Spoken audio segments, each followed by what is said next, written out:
Hello दोस्तों, आज के इस वीडियो में हम चर्चा करेंगे बायोलॉजी के एक महत्वपूर्ण टॉपिक जीवों का वर्गीकरण। जीवों का वर्गीकरण कैसे किया गया और उनका नामकरण कैसे किया गया, जिसे हम द्विनाम नामकरण पद्धति कहते हैं। तो अगर आप इस वीडियो पे या इस चैनल पे नए हैं, लाइक, सब्सक्राइब और शेयर करना न भूलें। तो आइए देखते हैं जीवों का नामकरण। जीवों का नामकरण, नॉमेनक्लेचर ऑफ ऑर्गेनिज्म। इसे कुछ नियम हैं जिसकी वजह से या जिसके आधार पे जीवों का नामकरण किया जाता है। द्विनाम नामकरण की पद्धति की खोज कही जाए कि खोज किसने की थी, तो कैरोलस लीनियस ने। द्विनाम नामकरण की खोज किसने किया था?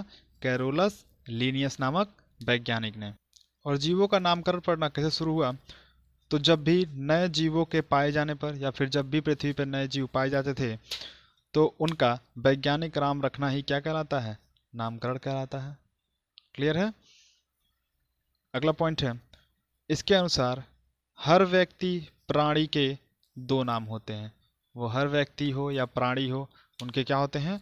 दो नाम होते हैं। जहां पहला नाम क्या कहलाता है? जेनेरिक नेम, जो प्राणी के वंश को प्रदर्शित करता है, और दूसरा नाम क्या कहलाता है? जाति, जो व्यक्ति के जाति को प्रदर्शित करता है। चलिए, तो अब देखते हैं कि इस नामकरण की आवश्यकता क्यों पड़ी। तो अगर बात की जाए तो हमारे पृथ्वी पे एक ही प्रजाति के जीव, अगर एक ही प्रजाति के जीव हैं तो अलग अलग देशों में उनका अलग अलग नाम होता है। एग्जाम्पल के लिए हम ले सकते हैं, एग्जाम्पल के लिए अगर हम बात करें तो आपने गौरैया का नाम सुना होगा। क्या सुना होगा? गौरैया। ठीक है, तो इस उत्तर भारत में गौरैया को गौरैया के नाम से ही जाना जाता है। आगे अगर हम बात करें, यही आंध्र प्रदेश की बात की जाए तो आंध्र प्रदेश में इसे किस नाम से जाना जाता है? तो इसी गौरैया को आंध्र प्रदेश में पिचकू नाम से जाना जाता है। किस नाम से? या पिच्चुक नाम से, पिच्चुक के नाम से जाना जाता है। और इंग्लैंड में इसे हाउस स्पैरो के नाम से जाना जाता है। किस नाम से? हाउस स्पैरो के नाम से। ठीक है, हाईलैंड की बात की जाए तो हाईलैंड में इसे किस नाम से जाना जाता है? मुश्च के नाम से। तो इसका मतलब ये है कि एक ही गौरैया, मतलब एक ही प्रजाति का ये जीव जो गौरैया है, इसका अलग अलग देशों में अलग अलग नामों से जाना जाता है। इसी असुविधा को दूर करने के लिए, अगर कहा जाए तो इन्हीं असुविधाओं को दूर करने के लिए कैरोलस लीनियस नामक वैज्ञानिक ने जीवों को वैज्ञानिक नाम देना शुरू कर दिया, जिससे यह हो गया कि एक नाम रख देने से इस जीव को या फिर उस प्रजाति को हर देश में उसी नाम से ही जानते हैं। तो इस हिसाब से गौरैया को एक नाम दिया गया, जिसे क्या कहा गया? जिसे कहा गया पैसर डोमेस्टिकस। क्या कहा गया? डोमेस्टिकस। तो इस पैसर डोमेस्टिकस के नाम से गौरैया को किसी भी देश में जाना जा सकता है। तो इसलिए जीवों का नामकरण रखना जरूरी हो गया। अब एक ही नाम से हम क्या कर सकते हैं? एक ही नाम से एक ही प्रजाति के जीव को किसी भी देश में जान सकते हैं। ठीक है, तो आगे अब देख लेते हैं, फिर बताते हैं कि ये जेनेरिक नेम क्या होता है और जाति क्या होता है। तो आगे देखते हैं, जब वर्गीकरण किया गया तो कुछ इकाइयों का प्रयोग करके जीवों का वर्गीकरण किया गया। ठीक है, कुछ इकाइयों का प्रयोग करके जीवों का वर्गीकरण क्या किया गया। तो स्वीडिश वैज्ञानिक जो हमारे कैरोलस लीनियस थे, उन्होंने क्या किया? 1707 से लेकर 1778 के बीच में क्या किया? अपनी पुस्तक सिस्टेमा नेचुरी, याद रखेंगे पुस्तक बार बार पूछता है, सिस्टेमा नेचुरी में वर्गीकरण की 6 इकाइयों का उल्लेख किया। क्लियर है? कितनी इकाइयों का? तो 6 इकाइयों का उल्लेख किया, और इन्हीं 6 इकाइयों के हिसाब से क्या किया गया? जीवों का नाम कह सकते हैं रखा गया, या इनका वर्गीकरण करके नाम इनका इन इकाइयों के हिसाब से रखा गया। जिनमें से पहला जगत है, जिसे हम क्या कहते हैं? किंगडम। उसके बाद संघ है, जिसे हम क्या कहते हैं? फाइलम। वर्ग है, क्लास कहते हैं। गण, ऑर्डर। कुल, फैमिली। वंश और जाति। यही जो दो है वो जीवों का सबसे महत्वपूर्ण इकाई होता है, जिन्हें हम क्या कहते हैं? वंश कहते हैं। वंश को ही हम क्या कहते हैं? Generic name. क्या कहते हैं?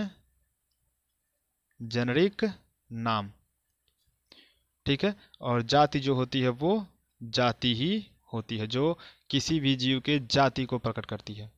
तो जब किसी भी जीव के वर्गीकरण किया जाता है और उनका नामकरण किया जाता है तो इन इकाइयों का प्रयोग किया जाता है कि वो किस जगत का है, ठीक है, कि वो किस जगत का है, किस संघ का है, किस वर्ग में आता है, किस गण का है, किस कुल का है, किस वंश का है और किस जाति का है। क्लियर है? तो उदाहरण के लिए अगर बिल्ली को देखा जाए तो बिल्ली जब इनका नामकरण किया गया तो क्या किया गया, देखा गया कि वो किस जगत के हैं, तो किस जगत के हैं, जंतु जगत के। संघ की बात की जाए तो ये कॉर्डेटा संघ के हैं, ठीक है। अभी आपको ये समझ में नहीं आया कॉर्डेटा क्या होता है, तो आगे जब हम जंतु का वर्गीकरण पढ़ेंगे, जंतु जगत का वर्गीकरण, तो इसके बारे में क्लियर करेंगे, फिर आप ये नाम समझ जाएंगे, ठीक है। तो संघ जो होगा वो किसका होगा, कॉर्डेटा का होगा। वर्ग की बात की जाए तो अस्तनीय, अस्तनीय वर्ग, तो इसको याद रखेंगे, अस्तनीय को ही हम कहते हैं मैमेलिया या मैमेलियन। ऐसे जीव जो क्या करते हैं, अपने बच्चे को दूध पिलाते हैं, वो किस में आते हैं, वो अस्तनीय में आते हैं या स्तनधारी में आते हैं। गण जो होता है वो कार्निवोरा होता है। कुल जो होती है वो फेलिडी होती है, ठीक है। वंश क्या होगा, फेलिस, याद रखेंगे, वंश क्या होगा, फेलिस, ठीक है, वंश क्या होगा, फेलिस। और जाति क्या होगा, डोमेस्टिका, डोमेस्टिका या डोमेस्टिकस, ठीक है। एक चीज जरूर याद रखेंगे, जब भी आप इंग्लिश में इनका नाम लिखेंगे तो जो हमारा वंश होगा, वंश का कैपिटल लेटर क्या होगा, सॉरी, वंश का पहला अक्षर क्या होगा, कैपिटल। और जाति का, जाति को जिसको हम कहते हैं स्पीसीज, स्पीसीज का पहला अक्षर क्या होगा, स्मॉल। क्लियर है? तो यही जो हमारे वंश जो होते हैं वही क्या कहलाते हैं, जेनरिक नेम कहलाते हैं। क्या कहलाते हैं, जेनरिक नाम होता है। क्लियर है? और जो डोमेस्टिका होता है वो क्या होता है, वो जाति होता है। तो ये पहला हो गया और वो दूसरा हो गया, जो पॉइंट हमने स्टार्टिंग में पढ़े थे। क्लियर है? तो आगे जब वर्गीकरण की बात की गई तो द्विजगत का वर्गीकरण, या हम कह सकते हैं टू किंगडम ऑफ क्लासिफिकेशन, क्या कहते हैं, टू किंगडम ऑफ क्लासिफिकेशन। तो दो जगत का वर्गीकरण किसने दिया, तो जो दो जगत का वर्गीकरण जो था वो किसने दिया, अरस्तु ने। अरस्तु को याद रखेंगे कि अरस्तु को इंग्लिश में कहते हैं एरिस्टोटल। क्या कहते हैं, एरिस्टोटल। तो एरिस्टोटल ने क्या किया, या अरस्तु ने क्या किया, द्विजगत का वर्गीकरण दिया, जिसे पहला जगत क्या था, जंतु जगत, और दूसरा क्या था, पादप जगत। जंतु जगत की अगर बात की जाए तो जंतु जगत को ही हम क्या कहते हैं, एनिमेलिया। याद रखेंगे, क्या कहते हैं, एनिमेलिया। पादप की बात की जाए तो पादप को पेड़ पौधों से संबंधित, क्लियर है, क्या, पेड़ पौधों से संबंधित जगत के नाम से जाना जाता है। इसी को हम कहते हैं, प्लांटी। क्या कहते हैं, प्लांटी। तो इन्होंने क्या किया, दो जगत का वर्गीकरण दिया और दो जगत को क्या किया, एक जंतु में बांटा और एक पेड़ पौधों में बांटा। लेकिन जो हमारे पृथ्वी पे 1.8 से 1.9 मिलियन जितने भी जीव हैं उनको दो जगत में बांट के पढ़ना संभव नहीं था, तो इसलिए इनकी जो पद्धति थी वो क्या हो गई, फेल हो गई। आगे एक वैज्ञानिक आए, अर्नेस्ट हैकल ने, जिन्होंने क्या दिया, तीन जगत का वर्गीकरण दिया, जिसे क्या कहा गया, three kingdom of classification. Clear है? थ्री किंगडम ऑफ क्लासिफिकेशन किसने दिया, अर्नेस्ट हैकल ने। तो इन्होंने क्या किया, एक जगत को बस बढ़ा दिया जिसे प्रोटिस्टा कहा जाता है। तो जंतु जगत को क्या कहते हैं, एनिमेलिया, पादप जगत को प्लांटी, और प्रोटिस्टा जगत को प्रोटिस्टा ही कहते हैं। क्या कहते हैं, प्रोटिस्टा कहते हैं। क्लियर है? इसी तरह अर्नेस्ट हैकल का भी क्या हुआ, नियम जो था वो फेल हो गया, क्योंकि 1.8 से 1.9 मिलियन जितने भी हमारे पृथ्वी पे जीव थे उनको तीन भागों में बांट के पढ़ना संभव नहीं था। तब लास्ट में आए कौन, 5 किंगडम ऑफ क्लासिफिकेशन, या फिर पांच जगत का वर्गीकरण किसने दिया, R.H. विटेकर ने। किसने दिया, R.H. विटेकर। और इन्होंने क्या किया, इसको पांच जगत का वर्गीकरण किया या 5 जगत में वर्गीकरण किया, जिसको पहला कहा गया मोनेरा, मोनेरा को मोनेरा ही कहते हैं। प्रोटिस्टा, ऊपर आपने देखा, प्रोटिस्टा को प्रोटिस्टा। कवक या फंजाई, कवक या फंजाई।